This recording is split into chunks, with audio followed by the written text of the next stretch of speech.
Գնեք 3 քառակուսի մետր սարիկ եւ ստացեք եւս 2 քառակուսի մետր ընդամենը 1 դրամով։ Մանրամասները idealsystem.am։ Բնյան հիմա ժողովի լիճուկություններ են ընթանում, մյուս ֆրակցիաները հաստատ պաշտոնապես արդեն միացավ։ Դրսում կան հավաքված մարդիկ ու բոլորի պահանջը նույնն ասում են Նիկոլ Փաշինյանին պետք է վստահություն հայտնել, հեռանա, ձևավորի ժամանակավոր կառավարություն։ Ես հակընդդեմ առաջարկում եմ, որպեսզի Սերժ Սարգսյանն ու Ռոբերտ Քոչարյանը հայտարարեն, որ դուրս են գալիս քաղաքականությունից, որպես երկար տարիների Հայաստանը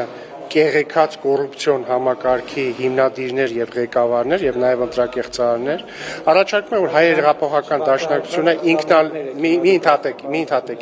առաջարկում եմ, որ Հայ հեղափոխական դաշնակցությունը ինքնալուծարվի, որովհետեւ դա մի կուսակցություն է, որը իր 004 շրջաբերականով ֆիքսել է, որ իր նպատակն է Հայաստանի անկախությունից հրաժարվելը, հետո կխոսենք։ Բայց հիմա դուք հատկաց մեղադրում եք մի բանի։ Մենք կհեռանանք իշխանությունից, մենք կհեռանանք իշխանությունից այն ժամանակ, երբ ժողովուրդը կասի, որ մենք այլևս չի ուզում, որ մենք լինենք իշխանություն։ Դրա մեխանիզմը հայտնի է, դա ընտրություններն են։ Ընտրությունները տեղի են ունենալու, բայց թողեք խոսեմ։ Ինչ հատվեք հարցից։ Հակադարձեք։ Կոռուպցիային, չգիտեմ ինչ թվարկեցիք վերաբերյալ, բայց չկա նման դատարանի որոշում։ Հիմա դուք ինչու եք հայտարարում մի բան, որը հաստատված։ Պարոն Ֆարաբյան, եթե ես ճիշտ եմ հիշում, դուք օրինակ Սերժ Սարգսյանի նախագահության տարիներին որպես լրագրող գրում եք այդ թվում իշխանությունների կոռուպցիայի մասին, ինչի եք գրում։ Չէ գրում, փաստերն է։ Չէ, մի վայրկյան չի գրում։ Փաշինյանը հերնում հայտարարում էր, որ ազգային։ Չէ, այսինքն դուք բան եք։ Չէ, թողեք ավար հարցը։ Բայց հիմա այսինքն բան է, հա, ես եմ լրագրող։ Լավ, խնդրեմ։ Երբ որ Նիկոլ Փաշինյանը դիմադիր պատգամավոր ազգային ժողովից հայտարարում էր, որ Սաշիկ Սարգսյանը բիզնեսին 50% փայ է, ես դա որպես լրագրող։ Լավ, հիմա ես ճիշտ եմ հասկանում, որ դուք, չէ, դուք ձեր անունցել եք գրում, բայց ես ճիշտ եմ հասկանում, որ դուք հիմա լրագրողները, այստեղ կոնսենսուս կա, որ օրինակ Սերժ Սարգսյանը եւ Հանրապետական կուսակցությունը մի վարքյան ընտրակեղծարարներ չեն եւ կոռումպացված չեն եղել։ Եթե դա ձեր կոնսենսուսը, ուրեմն դուք ընդհանրապես կապ չունեք Հայաստանի ներքաղաքական դաշտի եւ հանրային մտքերի հետ։ Դե իմ տեսակետն է, ես էլ ձեզ հայտնում եմ եւ ասում եմ դրա համար էլ Սերժ Սարգսյանը հեռացվել է իշխանությունից։ Եթե իմ ասածները սխալ լինեին, Սերժ Սարգսյանը չէր հեռացվել իշխանությունից։ Էլ չեմ ասում այն բազմաթիվ գույքերը, որ դատախազությունը պահանջում է Ռոբերտ Քոչարյանից ու իր ընտանիքից, որը գումարային մոտ $200 միլիոն է գալիս ու ինքը մուծվելու է, դա ձև չունի։ Պարոն Ռուբինյան, վերջերս առաջին նախագահը հայտարարեց, թող բացահայտեն այն բոլոր փաստաթղթերը Նիկոլ Փաշինյանը, որը կապված է Ղարաբաղյան գործընթացի հետ, եւ այո, կոնկրետ, եւ որևէ այլևս բանավիճելու թեմա չի ունենա։ Ես էլ ասում եմ, որ եթե դա իր տրամաբանությունը, ուրեմն ինքը Լևոն Տեր-Պետրոսյանը այդ բանավեճը փակելա ու բացահայտելա բոլոր փաստաթղթերի բովանդակությունը 97 թվականից սկսած, որովհետև 2012 թվականին Լևոն Տեր-Պետրոսյանը բառացի ասել է հետևյալը, խոսելով մադրիդյան սկզբունքների մասին ու քննադատելով դրանք, ասել է, որ մադրիդյան սկզբունքները նշանակում են միայն մեկ բան, այնտեղ, քանի որ մադրիդյան սկզբունքներում տարածքային ամբողջականության սկզբունքը դրված է ազգերի ինքնորոշման սկզբունքի հետ միասին, այս երկու սկզբունքների միատեղումը կարող է նշանակել միայն մեկ բան՝ Լեռնային Ղարաբաղի ինքնորոշում Ադրբեջանի կազմում,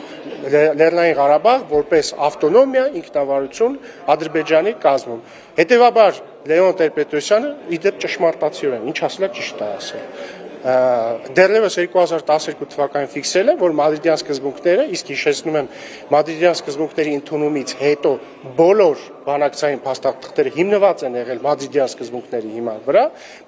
ենթադրել են Լեռնային Ղարաբաղ Ադրբեջանի կազմում, իդեպ բանավեճի ամբողջ թեման ինչից էր բացվել, որ Նիկոլ Փաշինյանը պնդել էր, որ 1994 թվականից սկսած ամբողջ բանակցային գործընթացը եղել է Լեռնային Ղարաբաղը Ադրբեջանի կազմ ընդգրկելու մասին, ինչն էլ պահանջում էր ապացուցել։ Ինչու արտաքին գործերի նախարարությունը պաշտոնապես չի հրապարակում 2019 Որևէ խնդիր, նայեք, Քիչ առաջ էլ շատ ձեր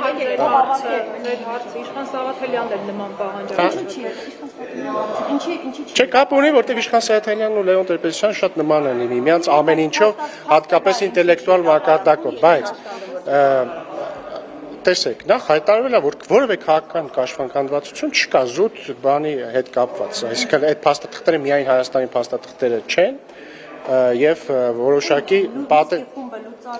Միշտի խումբը նախ չի լուծարվել, Միշտի խումբը դեռ պիտի լուծարվի։ Երկրորդը դրանք փաստաթղթեր են, որոնք բանակցվել են Հայաստանի եւ Ադրբեջանի միջեւ եւ եթե ես չեմ սխալվում, վարչապետը ժամանակին նշել է, որ հանձնարարել է արտգործնախարարությանը նախ իմի բերել փաստաթղթերը եւ գնահատել պատերությունը դրանք հրապարակելու, բայց իրականում 2019 թվականի փաստաթղթերի վերաբերյալ այսինքն այդտեղ գաղտնիք էլ չկա։ 2010 մի հատ լսեք էլի, 2019 թվականի փաստաթուղթը նախ սկսվում է հետևյալով. Ադրբեջանի Հանրապետության նախագահ եւ Հայաստանի Հանրապետության նախագահը։ Ես ուզում եմ հիշեցնել, որ 2019 թվականին Հայաստանի Հանրապետության նախագահը չէր Նիկոլ Փաշինյանը, Արմեն Սարգսյանն էր, բայց Արմեն Սարգսյանն էլ երբեք չի բանակցել։ Դա կապուն, ես հիմա հրապարակելու մասին չեմ խոսում, ես բովանդակությունն եմ ասում։ Սա ինքնին վկայում է այն մասին, որ այդ փաստաթղթերը եղել են Սերժ Սարգսյանի նախագահության ավարտին բանակցային իրավիճակի ամփոփումը։ Ինչի մասին են եղել բոլոր փաստաթղթերը, որոնք հիմնված են եղել մադրիդյան սկզբունքների հիման վրա, որ հանձնվում են 5 կամ 5+2 կամ 7 շրջանները Ադրբեջանին, Լեռնային Ղարաբաղի շուրջ եւ ուրիշ ոչ մի բան, այսինքն Լեռնային Ղարաբաղի կարգավիճակին անդրադարձ չի լինում, իսկ իրականում մադրիդյան սկզբունքներից բխում են, որ դրանից հետո ակնհայտ է կարգավիճակի հետ ինչ է լինելու, Ադրբեջանի կազմ է լինելու, դա Լևոն Տեր-Պետրոսյանի մեկնաբանությունն է, խնդրում եմ իդեպ կհարցնեք իրեն։ Մեկնաբանություն, եթե դուք հղում եք անում Լևոն Տեր-Պետրոսյանին, դա է իր մեկնաբանությունը ու այդ առումով ճիշտ մեկնաբանություն։ Դուք ասում եք բոլորը եղել են այդ 19-ը կոնկրետ կասեք ինչ էին առանձնացել։ Լսեք, ես հիմա ձեզ ասեմ, ընդհանրապես մի վայրկյան էլի, ես կարող եմ լավ չմտաբերեմ, դրա համար հիմա հստակ չեմ ասի, բայց ընդհանրապես երբևիցե որևէ փաստաթղթում չի եղել այնպիսի ձևակերպում հանրաքվեի մասին, որը նշանակի, որ աներկբա է, որ հանրաքվեն լինելու է այսպես եւ այդ հանրաքվեի արդյունքում լինելու է կամ այսպես կամ այնպես։ Այնպիսի ձևակերպումներ են, որ ասենք միշտ ես հիմա ինչ որ ասում եմ, չեմ ասում, կոնկրետ մի փաստաթղթի մի վայրկյան էլի։ Ես հիմա չեմ ասում, կոնկրետ փաստաթղթի մասն եմ խոսում, բայց օրինակ եղել են ձևակերպումներ, որոնք կարելի է եղել մեկնաբանել, օրինակ որպես հանրաքվե ամբողջ Ադրբեջանի կազմում, այդ թվում Լեռնային Ղարաբաղում։ Եվ այսպես շարունակ, ես հիմա կոնկրետ մի փաստաթղթի մասին չեմ խոսում, բայց ընդհանրապես եթե ընդհանուր ենք խոսում, ասում եմ Լևոն Տեր-Պետրոսյանը ինչ ասում է, ինչ ասել է 2012 թվականին, ճիշտ է ասել։ Մադրիդյան սկզբունքներում, երբ որ տարածքային ամբողջականությունն եւ ազգային ինքնորոշման իրավունքը մեկտեղված են, դա կարող է նշանակել միայն մեկ բան՝ Լեռնային Ղարաբաղ Ադրբեջանի կազմում։ Օրինակ, Բերդամանի գործընկեր Իշխան Սաղաթելյանը ընդ որում 97 թվականին առաջարկը նույնպես նման տրամաբանության մեջ է եղել, ինչի մասին կրկին խոսել ինչպես դե կներեք ինչ էլ ես ասեմ մեկնաբանությունը ես բան չեմ, չէ, ես վերին աստիճանի ճշմարտությունը չեմ, չէ։ Ինչ։ Այսինքն փաստաթղթում գրվածը մի բան է, այնինչ դուք կանխատեսում եք այդ գրիչների կամ մեկնաբանում դա այլ բան է։ Հիմա դուք մեկնաբանում եք, որ նշանակում էր կարգավիճակ Ադրբեջանի կազմում։ Դա ձեր մեկնաբանությունը կամ որևէ այլ պաշտպանք է։ Սիրելի շողիկ, եթե նկատել եք աշխարհը եւ իրականությունը կազմված են սուբյեկտիվ մեկնաբանություններից եւ ինչ էլ եւ ասեմ լինելու է իմ մեկնաբանությունը։ Չէ, բայց օրինակ հիմա որ նույն այդ Վաշինգտոնյան համաձայնությունների հետ կապված մեկնաբանությունները ինչու՞ դուք զայրանում եք կամ որտեղ դրանք սխալ մեկնաբանություններ են։ Հիմա դուք գնահատեք իմ մեկնաբանությունը ճիշտ է կամ չէ սխալ, բայց կարող եք նաեւ բայց սա այն քիչ դեպքերից մեկն է, որ մեր մեկնաբանությունները համընկնում են նաեւ Լևոն Տեր-Պետրոսյանի մեկնաբանությունները։ Իսկ ես գիտեմ, որ Ազատություն ռադիոկայանը շատ է գնահատում Լևոն Տեր-Պետրոսյանի մեկնաբանությունները, համարում է դրանք վերին աստիճանի ճշմարտություն, հետեւաբար այստեղ դուք մի վիճեք, գոնե թող մյուսները վիճեն։ Իրյան գնահատեք ձեր գործընկեր Իշխան Սաղաթելյանի մեկնաբանությունը, խնդրում եմ։ Ինչ չլսեցի։ Գնահատեք, խնդրում եմ ձեր գործընկեր Իշխան Սաղաթելյանի մեկնաբանությունը 2019 թվականի հունիսին։ Դե մեկնաբանեցի էլի, ինչին Լևոն Տեր-Պետրոսյանին մեկնաբանեցի նույնը։ Որ այդ փաստաթուղթը շատ ավելի լավ շահեկան պայմաններ էր առաջարկում Հայաստանին լուծելու Լեռնային Ղարաբաղի խնդիրը, բայց դուք դավադրաբար հրաժարվեցիք։ Դե շուտ է ասում։ Հարցրեցի, թե ինչ շահեկան դրույթների մասին է խոսքը, ձևակերպների մասին, ասաց, որ ծանոթ չէ։ Լսեք, մենք մեր իշխանության օրոք չենք մերժել Լեռնային Ղարաբաղի հակամարտության կարգավորման որևէ առաջարկ։ Վերջ։ Հետևաբար ամեն ինչ, որ ասում է սրան հակառակ, սուտ է։ Պարոն Ռուբինյան, Լևոն Տեր-Պետրոսյանն ասում է, որ Նիկոլ Փաշինյանը իր պատվավոր տեղը կունենա դավաճանների շարքում, Կարլ Ֆրանգուլյանի ասացիոնը եւ Ես էլ ասում եմ, որ Լևոն Տեր-Պետրոսյանը իր պատվավոր տեղը կունենա մոնղոլ թաթարական արշավանքների հրամանատարներ Ռոբերտ Քոչարյանի եւ Սերժ Սարգսյանի կողքին։ Պարոն Ռուբինյան, ձեր խմբակցության անդամներից շատ Որովհետեւ իրենց պես ընտրակեղծարարը եւ իրենց պես Հայաստանին մեղադրել է Ադրբեջանի դեմ պատերազմ հայտարարելու մեջ։ 2008 գիտեիք, որ Լևոն Տեր-Պետրոսյանը ընտրակեղծարար է, պարոն։ Այո։ Դա է ասում, ձեր խմբակցության Իսկ ինչու էիք մասնակցում այդ ցույցերին։ Նախ դուք ինչ գիտեք, ես մասնակցում եմ, թե չէ, մասնակցել եմ 17 տարեկան է եւ մասնակցել եմ, որովհետեւ համարել եմ, որ դա հնարավոր ամենառեալիստական ճանապարհն է ազատվել Այո, բայց փորձ ցույց տվեց, որ սխալ է անում, որովհետեւ փորձ ցույց տվեց, որ սխալ է անում, որովհետեւ փաստորեն նրանք չեն ուղղվում երբեք։ Ես ինձ թվում էր, որ Լևոն Տեր-Պետրոսյանը գուցե ուղղվել է, բայց փորձ ցույց տվեց, որ ինքը անուղղելի է։ Ձեր խմբակցության շատերն են փաստորեն սխալել, որովհետեւ ձեր կուսակցությունում շատ է Լևոն Պետրոսյանի երիտասարդական թևի ներկայացուցիչ։ Գուցե, ես ուզում եմ հիշեցնել, որ իմ հայրը Լևոն Տեր-Պետրոսյանի թիմակիցն է եղել մինչև 2011 թվականը, եթե նկատեցիք, ասացի մինչև 2011 թվականն է եղել եւ ինքը գաղափարական տարաձայնություններ ունեցել է եւ դուրս է եկել եւ եթե դուք ձեզ թվում է որ այս բաները հիշեցնելով դուք պետք է ինձ ծանր իրավիճակի մեջ գցեք, բացարձակ չեք գցել։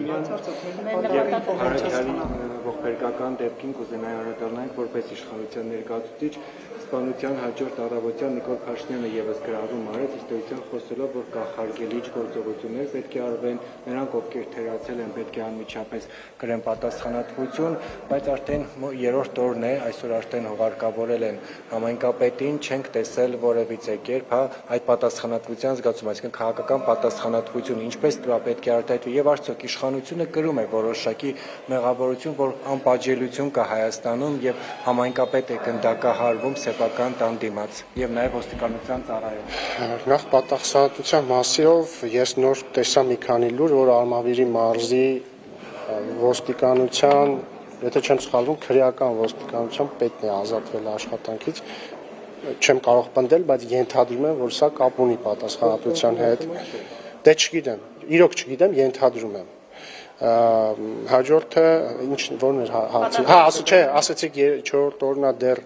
պատասխանատվություն չկա, ես կարծում եմ սա պատասխանատվության մաս է։ Բացի դրանից այստեղ ամենակարևորն է, որ հանցագործները շատ արագ հայտնաբերվեն եւ ձերբակալվեն եւ հետագայում պատժվեն եւ ես ակնկալում եմ եւ մենք ակնկալում ենք, որ դա հնարավորինս արագ տեղի կունենա։ Ինչի հետևանք է, որ 4-րդ օրն է դեռ չկան բացահայտումներ։ Դուք Սերժ Սարգսյանի թևի հետ կապ ունեցող լրատվամիջոցից եք, չէ՞։ Ոչ։ Բա որ ում հետ ով է խմբագիրը ձեր։ Դուք դարձյալ լրագրող։ Չէ, ով է ձեր խմբագիրը։ Մարիա Կարաթորոսյան։ Իսկ ով է ֆինանսավորում։ Ով է ֆինանսավորում։ Կարող եք մեր կայքում տեսնել։ Իսկ կարող է ասեք ժամանակը սխնայեք եւ ասեք ով է ֆինանսավորում ձեր լրատվամիջոցը։ Կմտնեք, լավ, բայց լավ, մի վարքան, ես կբացատրեմ։ Հեսա կբացատրեմ։ Շատ լավ, ու նաեւ բացատրելով թե ինչի եմ ես ձեզ հարցը տալիս, իմ մտահոգություն կա, որ դուք առնվազն Սերժ Սարգսյանի հարող լրատվամիջոցից եք կստուգենք, բայց հարցը հետևյալն է, ինձ շատ զարմանալի է, որ օրինակ լրագրողներ ուստեղ էլի կան, էլի, ասենք, այս դուք նյուզերումին չեք բռնել, բայց մի վարքյան թողեք պատասխանեմ, էլի։ Հայտնի է, որ լրագրողների մի հատ մեծ հատված կապ ունեն Ռոբերտ Քոչարյանի կամ Սերժ Սարգսյանի ուժերի հետ, բայց ինչն է տարօրինակ, որօրինակ Սերժ Սարգսյանի, բայց ԿՊ-ն ասում է, որ սա ԿՊ-ի լրատվամիջոցը։ Եթե մերն էլ Սիրելիներս, ԿՊ-ն մի վարքան, սպասեք, չէ, հիմա ցույց եմ տալիս տարբերություն, դուք Սիվիկի լրագրող եք, չէ։ Սիվիկը կապ ունի քաղաքացիական պայմանագրի հետ։ Այո, այս է տարբերությունը։ Հիմա լսեք, բայց մի վարքան։ Որտե դուք չեք ասում այդ կապ ունեք, բայց կներեք։ Ես ասում եմ, որ չունեմ։ Հիմա կթողեք պատասխանեմ ձեր հարցին։ Հիմա կթողեք պատասխանեմ ձեր։ Հիմա ինձ համար շատ տարօրինակ է, ընդհանրապես ձեր մասի չեմ ասում, ընդհանուր եմ ասում, երբ որ շատ լրագրողներ, որոնք Ռոբերտ Քոչարյանի, Սերժ Սարգսյանի կամ նույնիսկ Լևոն Տեր-Պետրոսյանի հետ կապ ունեն, ասում են 4 օր է անցել սպանությունից, ինչի բացահայտված չի։ Ես հիշեցնում եմ, որ Ռոբերտ Քոչարյանի նախագահության ժամանակ սպանված նախկին պաշտպանության փոխնախարար Խորխորոնու սպանությունը ոչ թե 4 օրում չի բացահայտվել ուղիղ 27 տարում։ Ու 20 մի վարքյան։ Այ որ դուք հաստատ Սերժ Սարգսյանի հետ կապ ունեցող լրատվամիջոցից եք։ Հիմա ձեզ հարց եմ տալիս, ինչ իրավունք ունի Սերժ Սարգսյանի հետ աֆիլիացված լրատվամիջոցի լրագրողը ինձ ասի մի վարքյան, ընդ որում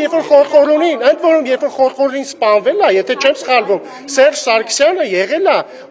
ազգային անվտանգության նախարար։ Հիմա դուք 4 օր մի վարքյան ու 4 օր Դե լավ էլի, այս է երեսպաշտությունը, իսկ ինչ վերաբերվում է Վալոդիա Գրիգորյանի սպանությանը, այն անպայման կբացահայտվի։ Շնորհակալություն։ Իսկ ինչ կապ ունի, որ